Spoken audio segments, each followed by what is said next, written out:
Hi, and thank you for stopping by my channel. We are working on the Feel Good February prompts, which I have listed in the description box below. I'm working in my newest junk journal, and we're going to be working on the prompt for February 20, which is a device for your younger self. So I wanted to start off this page by making a background with a book page, which I'm just now tearing down to the size I need for this page. And by the way, I am not doing these in order, as you probably can tell. I'm just randomly picking prompts that I feel like working on for that particular day. So I'm just going to adhere that down to my page, and then I will be choosing some ephemera from my stash. And for this particular one, I wanted to use a beautiful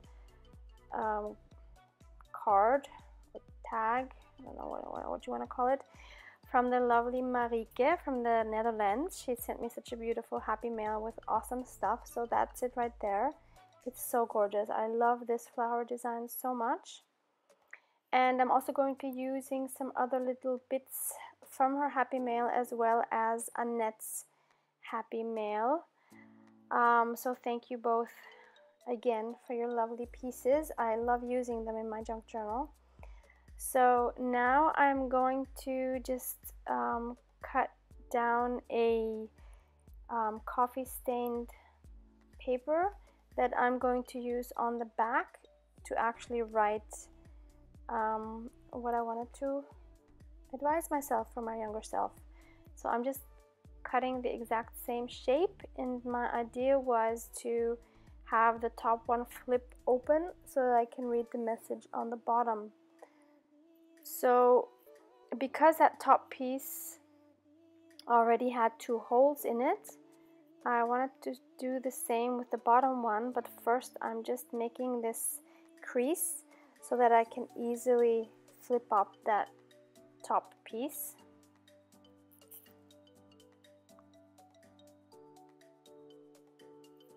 Okay, so now I'm going to punch the hole. Yeah, I'm just gonna mark the holes first where they are in the front, so that I make the same on this back piece, because I wanted to thread through some ribbon.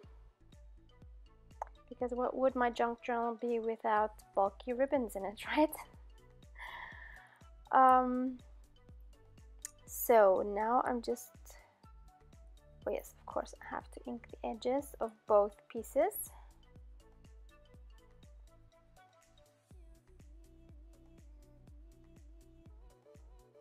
Don't you guys just love the feeling of coffee dyed paper? Oh my god, it's just one of the nicest things ever. That falls under the category enjoy the little things.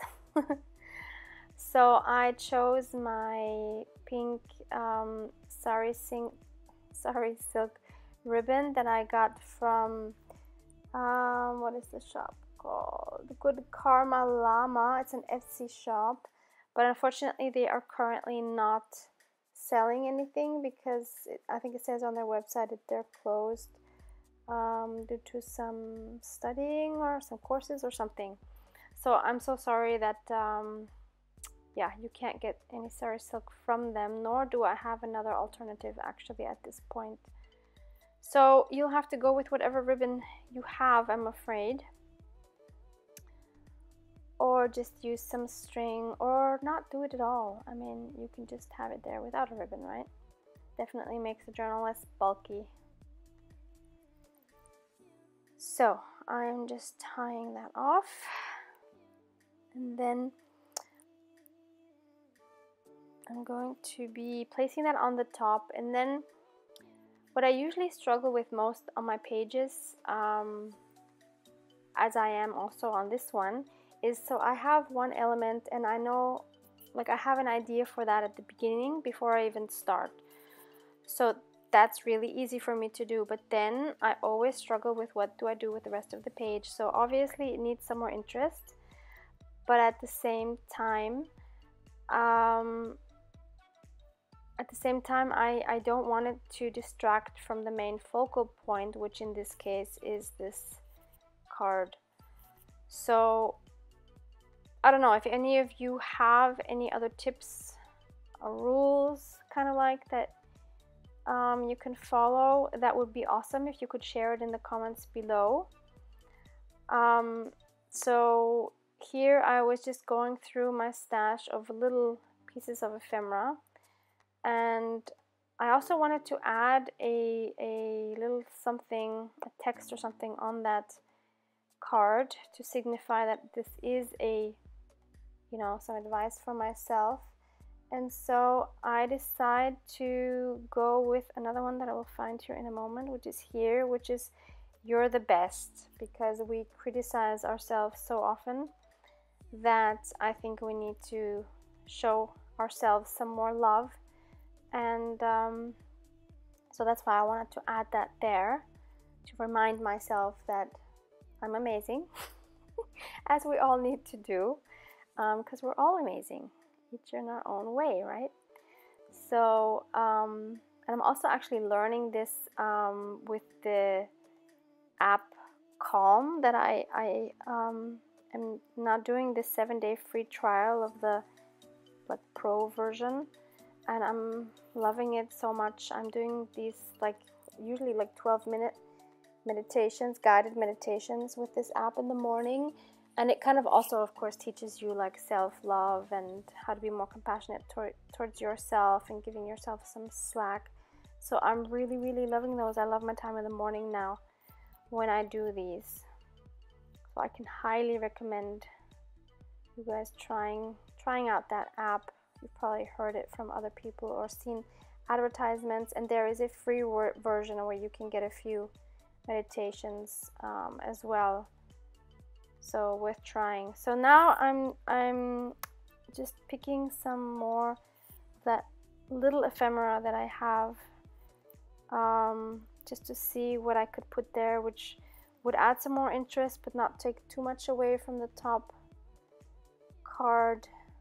Yeah, and as I said, I kind of struggle with that, so it feels kind of random to me what I'm doing here. But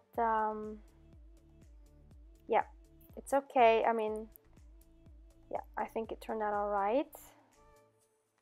Not perfect, but I'm okay with it. So here I'm just playing with some more images and some more scrap pieces, cutting down some of the stickers where I think the white edge is just too much. So I wanted to reduce that a little bit. Do you guys have any like morning rituals that you really enjoy doing? Like, do you take the time in the morning? I know most of us are really stressed out in the morning to get to work or get kids ready or whatever it is that you have to do. But do any of you like get up a little earlier to have some like me time, to do something that gives you pleasure and maybe energy for the whole day? I'm really interested in that actually. And as I said, I'm just getting into it myself, but I'm loving it so much.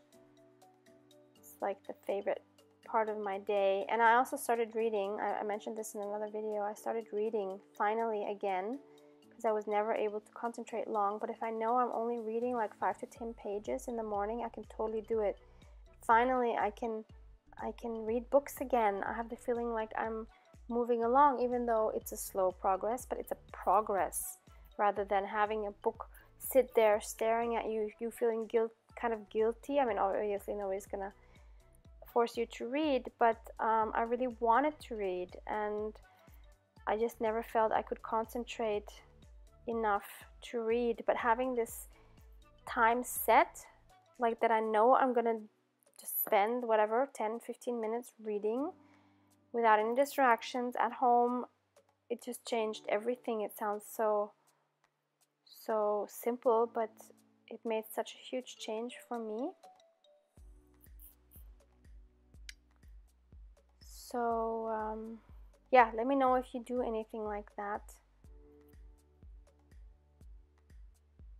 So now I'm just gluing everything down with it, which is the part I dislike the most because it's tedious and all these layers make it difficult. And now I'm just gluing down that upper card, and then I'm going to write in it, I believe, and I'm just gonna let you know what I wrote. So I wrote, "Dear Barbara, please have more confidence in your abilities, believe in yourself, and trust your gut feeling. The people that love you most will try to protect you the most, and they mean well. However, only you know what you need to be happy." So this is basically me writing to myself as I have finished high school and was struggling to decide on what to do next, whether to go to university or go into the arts or whatever. And I did not listen to my gut feeling, and I listened to people around me, most of all, of course, my parents, who did mean well. But for me, it turned out to be the biggest mistake of my life, I feel, to have done what's reasonable and not what was in my heart. So I've been struggling with that for a long time. So that's why I had to write myself this little note. Yeah. So I think we're at the end of the video. So thank you so much for watching. Would love to hear your thoughts on these morning rituals. Oh, and of course I do add the date. So thanks so much and have a wonderful day. Bye.